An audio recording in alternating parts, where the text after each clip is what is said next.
Você já parou para pensar como seria um mundo sem internet? Sem luz, sem comunicação, sem nada? Isso não é roteiro de filme de ficção científica, não.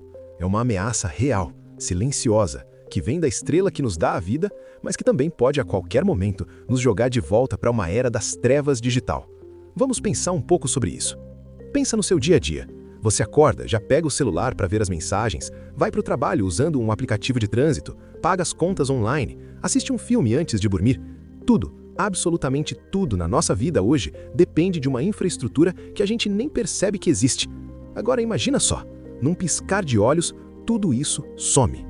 A primeira coisa que a gente ia sentir seria o silêncio. Um silêncio estranho.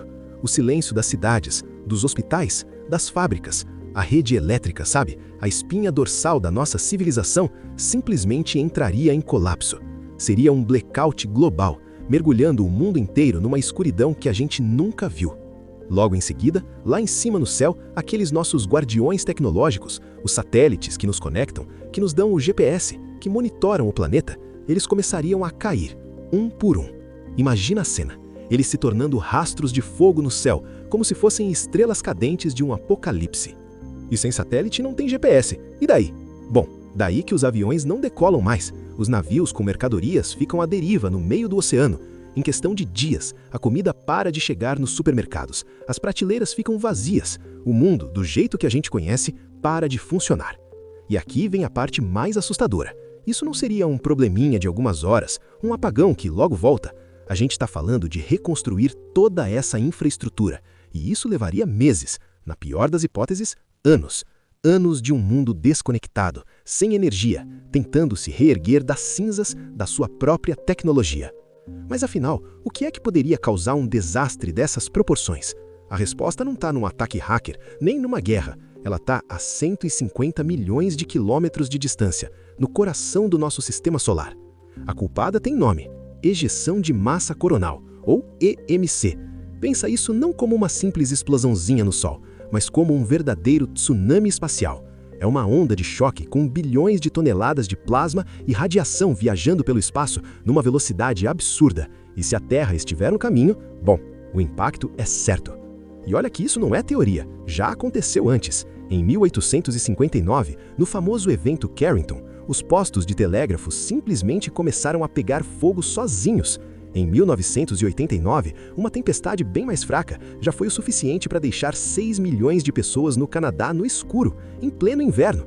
E o mais louco, em 2012, por muito pouco, por questão de uma semana, a gente não foi atingido em cheio por outra tempestade nível Carrington. A gente escapou por um tris. Então, quando uma EMC dessas vem na nossa direção, ela ataca em duas frentes ao mesmo tempo. É como uma batalha que acontece aqui na Terra e lá no céu, com a nossa civilização inteira no meio do fogo cruzado. Aqui por baixo, a tempestade cria umas correntes elétricas invisíveis no próprio solo, que entram nas nossas redes de energia e nos cabos de internet submarinos, basicamente fritando tudo por dentro. E lá por cima, a atmosfera da Terra se expande, como se fosse uma mão invisível que agarra os nossos satélites e os arrasta para baixo, para uma morte certa na reentrada na atmosfera.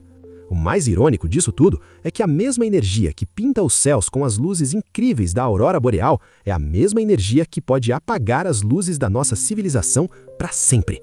É a beleza e a besta da natureza na sua forma mais pura e também mais perigosa. É um efeito dominó simplesmente devastador. Um único transformador gigante que queima numa cidade pode sobrecarregar a rede de um país inteiro em segundos. Um único repetidor de cabo submarino que falha pode isolar continentes inteiros, cortando a comunicação e a internet de milhões. Lá no espaço, o cenário é de um bombardeio sem trégua. Satélites que custam bilhões de dólares, essenciais para a internet global, para a previsão do tempo, para tudo. Eles podem virar lixo espacial em questão de horas, criando um verdadeiro cemitério orbital que vai ficar lá para nos lembrar sempre da nossa fragilidade. Diante de um cenário desses, a grande pergunta é: e aí? Dá para fazer alguma coisa? A gente pode se preparar para o inevitável? 13 horas. Esse é o tempo que a gente tem, no melhor cenário possível. Esse é o nosso tempo de reação entre a gente detectar a EMC vindo na nossa direção e ela atingir a Terra. 13 horas, para tentar salvar o mundo. É menos tempo do que muita gente leva para maratonar uma temporada de uma série. E essa frase, de um dos líderes de simulação da Agência Espacial Europeia, diz tudo. Não é uma questão de se isso vai acontecer, é uma questão de quando. E a verdade é que o quando pode ser amanhã. E por causa disso, em salas espalhadas pelo mundo, cientistas estão rodando simulações de fim do mundo. É isso mesmo, eles recriam as condições de um novo evento Carrington no computador para testar nossas defesas numa corrida desesperada contra o relógio. Com o Sol agora numa fase de altíssima atividade, a gente precisa encarar a pergunta final, e a resposta pode definir o nosso futuro. 12%. Parece pouco, né? Mas é a chance de uma tempestade catastrófica atingir a Terra na próxima década. É uma chance muito maior do que a de muitos outros desastres naturais para os quais a gente se prepara todo o tempo. Não é uma chance de ganhar na loteria. É a chance do nosso mundo, do jeito que a gente conhece, acabar. E esse seria o prejuízo. 2,6 trilhões de dólares. Isso só nos Estados Unidos. É um valor que a gente nem consegue imaginar. É o preço da nossa dependência total da tecnologia. Um preço que não é pago só em dinheiro, mas em caos social. E o ponto crucial é este. O Sol está mais ativo agora do que os cientistas previram. O ciclo solar atual já superou as previsões mais pessimistas. Ou seja, o Sol está agitado e nós estamos exatamente na linha de tiro. A tempestade está vindo. A questão não é se a gente está totalmente preparado, porque provavelmente não estamos. A questão é o que vamos fazer quando chegar. O primeiro passo é ter consciência do risco. Por isso, compartilhe esta análise para que mais pessoas saibam da ameaça que está sobre nós. E claro, se inscreva aqui no canal para a gente continuar essa conversa. O futuro da nossa civilização muito bem pode depender disso.